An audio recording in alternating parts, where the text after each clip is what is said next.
Hello friends, this is चेतन। पिछले week Europe की parliament में एक बहस आयोजित की गई और ये बहस ना तो क्लाइमेट चेंज पर थी, ना ही बढ़ते इस्लामोफोबिया पर थी, ना ही रशिया यूक्रेन वॉर पर थी और ना ही यूरोप में बढ़ती महंगाई पर थी। ये बहस मणिपुर के लिए आयोजित की गई थी। अव्वल तो यहाँ बहुत उलझन में डालने वाला था, क्योंकि मणिपुर में हो रही हिंसा से यूरोप का कोई संबंध ही नहीं है।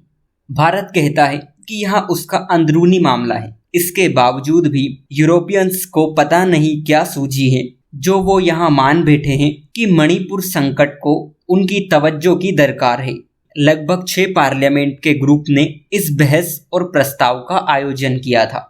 उनका ये कहना है कि मणिपुर में जो हिंसा हो रही है उसमें सैकड़ों चर्च जला दिए गए हैं, जो एक तरह की सोची समझी साजिश है। उन लोगों का ये तक कहना है कि वहाँ बहुत सारे शरणार्थी फंसे हुए हैं, स्कूलों को निशाना बनाया जा रहा है, विदेशी मीडिया को रिपोर्टिंग करने की एक्सेस नहीं है, वहाँ पर इंटरनेट बंद है, वहाँ पर ह्यूमन राइट का वायलेशन हो रहा है। और उनका ये तक कहना है कि हम भारत के खिलाफ संयुक्त राष्ट्र की स्थायी परिषद में एक प्रस्ताव लेकर आएंगे। लेकिन सोचने वाली बात यह है कि उनका ये प्रोग्राम सिर्फ 20 मिनट में निपट गया और इतने कम समय में ही उन्होंने दशकों से आ रहे संघर्ष को समझ लिया। इससे जाहिर है वो लोग इस मामले की जटिलताओं में समझने में दिलचस्पी नहीं रखते, बल्कि उनका फोकस है कि भारत को अपमानित किया जाए और भारत को किसी तरह बदनाम किया जाए। उनके जो भाषण हुए उसकी 3 मुख्य थीम थी। एक, मणिपुर को बड़ी समस्या बताते हुए भारतीय लोकतंत्र को बुरा भला कहना, क्योंकि वो लोग जानते हैं कि भारत का लोकतंत्र उनसे कहीं आगे है।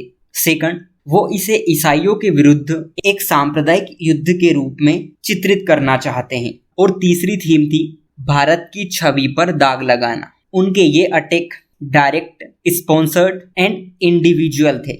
भारत ने इस डिबेट को खारिज कर दिया, लेकिन क्या आप कल्पना कर सकते हैं कि इसका उल्टा भी होगा, यानी भारत की संसद फ्रांस में हुए दंगों और डच सरकार के पतन पर बहस करेगी।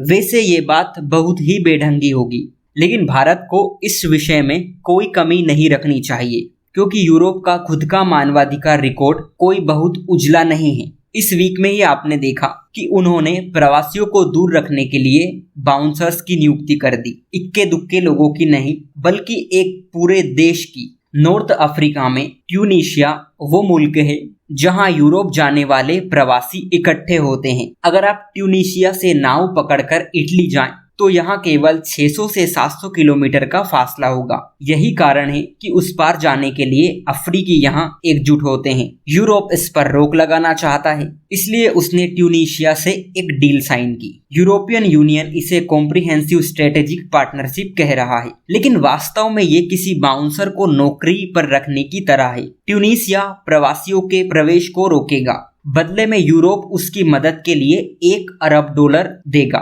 दूसरे शब्दों में, यूरोपीय प्रवासियों को अपने से दूर रखने के लिए यूरोप ट्यूनीशिया को पैसे दे रहा है। यूरोप खुद प्रवासियों को घेरकर उन्हें वापस भेजने के काम में अपने हाथ गंदे नहीं करना चाहता, क्योंकि तब वहां मानवाधिकार का उल्लंघन कहा जाएगा। इसलिए उसने अपने इस काम को आउटसोर्स कर दिया। अपने बचाव में कह सकता है कि वहां प्रवासियों को अपने से दूर नहीं कर रहा, बल्कि वहां उन लोगों की सुरक्षा को लेकर चिंतित है जिनकी ट्रैफिकिंग की जाती है। लेकिन सच्चाई किसी से छिपी नहीं है।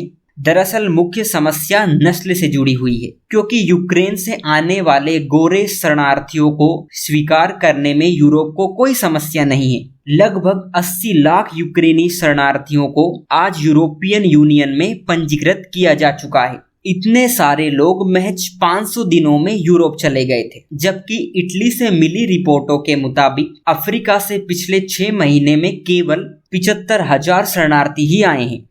ठीक है, यूरोप को इन लोगों के प्रवेश पर रोक लगाने का पूरा हक है, क्योंकि वे आखिरकार अवैध प्रवासी है। समस्या है इस काम की आउटसोर्सिंग करने की। यहाँ यूरोप के पाखंड को उजागर करता है। एक तरफ तो वे गोरे लोगों को प्रवेश देते हैं, तो दूसरी तरफ अश्वेत को रोकने के लिए पे कर रहे हैं और इस कार्य के लिए एक तानाशाही नेता का सशक्तिकरण करते हैं। क्योंकि ट्यूनीशिया केवल कागज पर ही एक लोकतांत्रिक देश है। उसके राष्ट्रपति ने अपने आलोचकों को जेल भेज दिया और संसद की शक्तियों को बाधित कर दिया। 2 साल पहले यूरोपियन यूनियन ने इन्हीं ट्यूनीशियाई नेता पर अपने देशवासियों की स्वतंत्रता को बाधित करने का आरोप लगाया था, लेकिन अब उन्हें उनकी जरूरत महसूस होने लगी है। कल्पना करें अगर किसी एशियाई या लैटिन अमेरिका के देश ने ऐसा किया होता तो पूरा यूरोप इन देशों के ऊपर खड़ा हो जाता।